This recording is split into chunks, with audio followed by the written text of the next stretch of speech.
Weewaawo akati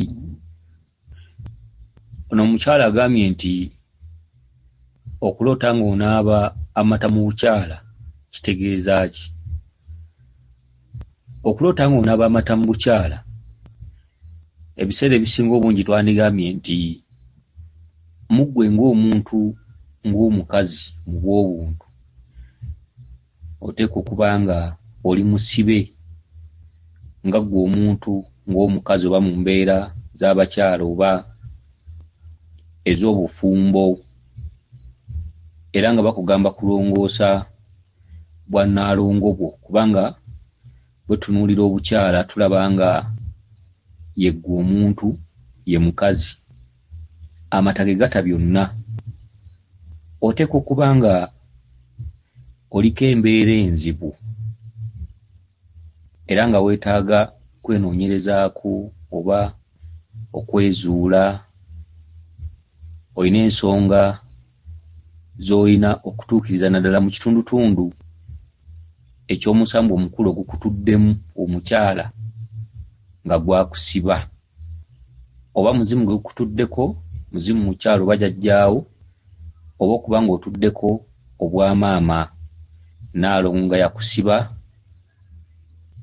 Ekyokulabirako nga bw'onoobeera omukyala n'olota omukyala ng'ali bwereere oba nga maama bw'anaaba nga akubanja gomesi, ebintu ebifaanaganako bwe bityo, kale nno oli mukyala eyeetaaga okwetereeza oddizibwe obutonde bwo, so bw'onooba otegedde ekikusumbuwa oba ekikubonyaabonya ojja kusobola okuggulirwa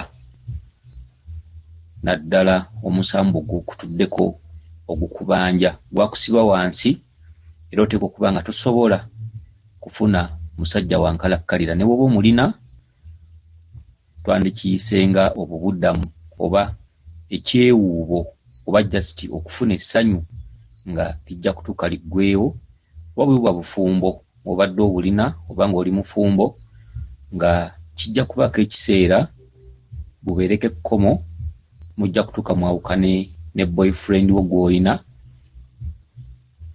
oba okuba nga toyina naye nga buli b'ofuna bakukebera bukebezi. Olina kubaako by'omanya okusobola okuteebwa ge mata g'oloota otawaaza wansi. Mata gata ate amata meeru era gatudde mu langi ya bwerufu.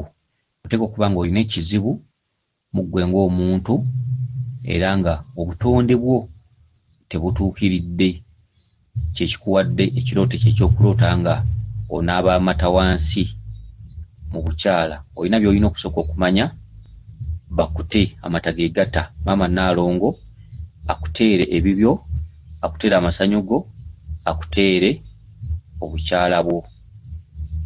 Weewaawo akukuume liiso ddene Ddunda Namugereka Kiwa Mirembe, yenze Omulangira Jjuuko mu Nnabuddu.